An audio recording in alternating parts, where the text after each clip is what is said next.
कैसे तेरी खुद गर्जी ना दो कुछ लेना चाहो कैसे तेरी खुद गर्जी किसी ठोर टिके ना पाओ कैसे तेरी खुद गर्जी ना दो कुछ लेना चाहो कैसे तेरी खुद गर्जी. Hi lamai, welcome back to my YouTube channel. ඔන්න අද වීඩියෝ එකකින් ගේන්නේ මගේ වීකෙන්ඩ් එක කොහොමද ගෙවුනේ කියලා. ඔන්න අද මගේ හොඳම යාළුවෙක්ගේ බර්ත්ඩේ එකක් තියෙනවා. ඒක පාටි එකට යන්න තමයි මේ රෙඩි වෙන්නේ. ඔන්න ඉතින් මම සිම්පල් මේකප් එකකුත් දාගත්තා. බලන්නකෝ ඒකේ ෆයිනල් ලුක් එක. ඔන්න ඉතින් මට හදිසියෙන් මගේ අවුට්ෆිට් එක චේන්ජ් කරගන්න උනා. මොකද එදා හොඳටම වහින්න ගත්තා. දැන් අපි මේ පාටි එක තියෙන තැනට යන ගමන් තමයි ඉන්නේ.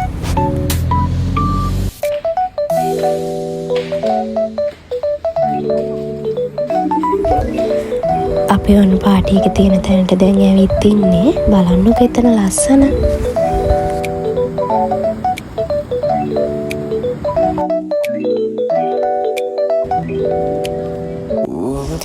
ඔන්න කාලෙකින් මගේ හොඳම යාළුවෝ ටික දෙනා හම්බ වුණා. ඉතින් අපි ගොඩක් ෆොටෝස් වීඩියෝස් ගත්තා.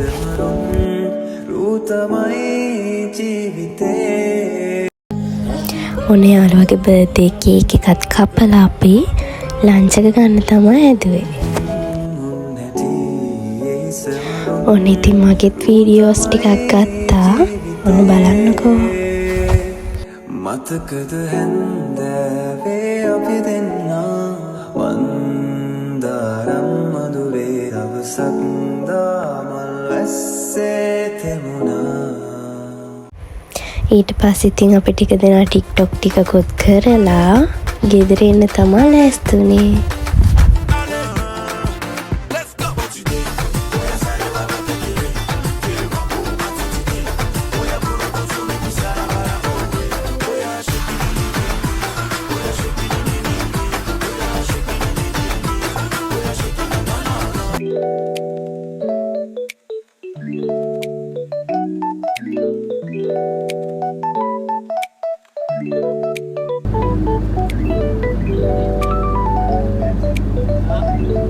ඔන්න මං ගෙදරට එද්දිත් හොඳටම වහින්න අරන්. ඔන්න මං ගෙදර ඇවිත් රෑට ගන්න කොත්තු එකක් හදන ගමන් ඉන්නේ. ඔන්න මං ඉස්සෙල්ලා මිංගුරු සුදු ලුණු කරපිංචා පේස්ට් එකක් විදියට කොටලා හදාගත්තා. ඔන්න කොත්තු එක හදන්න අපට ඕන වෙන කැරටුයි ලේසුයි ලුණුයි ඕන සේරම දේවල් මං කපලා හදාගත්තා.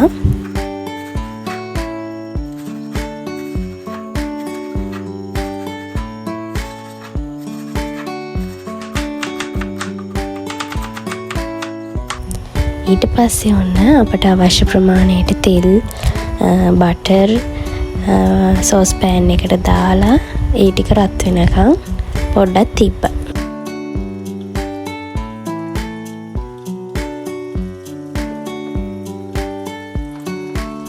රත් වුණු තෙල් එකට අපි කොටාගත්ත ඉඟුරුයි සුදු ලුණුයි ටික දැන් එකතු කරා. ඒ ටික රත්තරන් පාට වගේ වෙනකන් අපි හොඳට බැද ගන්න ඕනේ.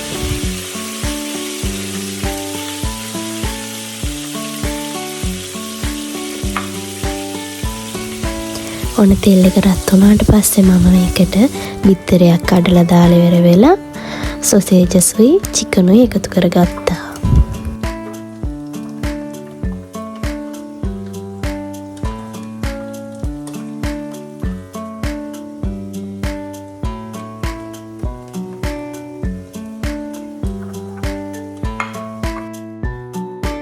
ඊට පස්සේ මේ ටික හොඳට රත් වෙලා බැදෙද්දී අවශ්‍ය ප්‍රමාණයට අපට ලුණු එකතු කරගන්න පුළුවන්. ඊට පස්සේ මිරිස් ගම්මිරිස් වගේ දේවල් එකතු කරගන්න අපිට පුළුවන්.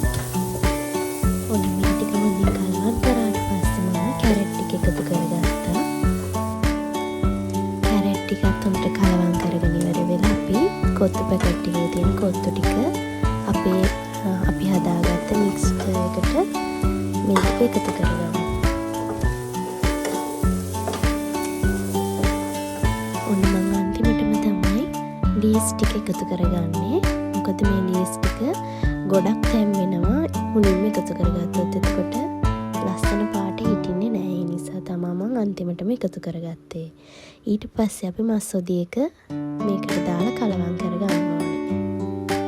ඔයාලට කැමති නම් මේකට මස් හොදි වෙනුවට කිරි හොදි, මිරිස් හොදි වගේ දේවල් එකතු කරලා කොත්තු එක හදාගන්නත් පුළුවන්. අපිට ඕන නම් චීස් දාන්නත් පුළුවන්.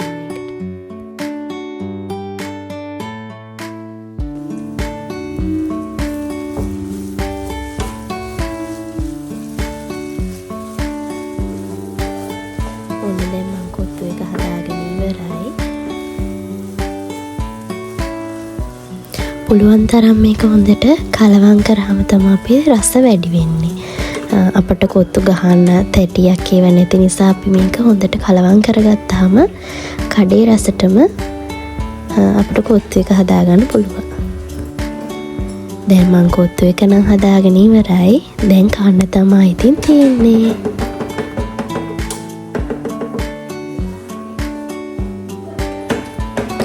මේක නම් මාරම සුවඳයි ළමයි. ඔයාලත් ගෙදරදී try කරලා බලන්නකෝ. ඔන්න බලන්නකෝ ලස්සන පාටට තියෙන විදිය.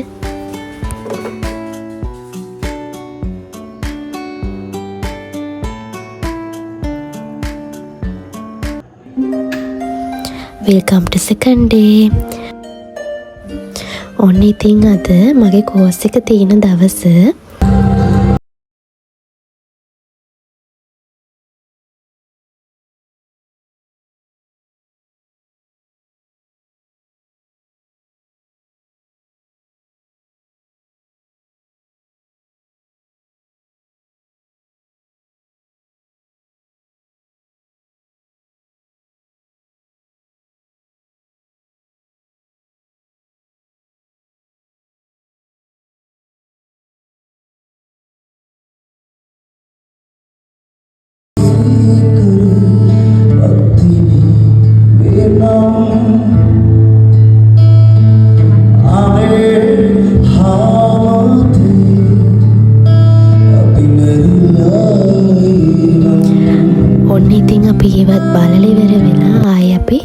අපේ වැඩ කරන්න පටන් ගත්තා. ඔන්න අද වීඩියෝ එක මම මෙතනින් නවත්තනවා. ආයෙ ලස්සන වීඩියෝ එකකින් අපි ළඟදිම හමු වෙමු. බයි.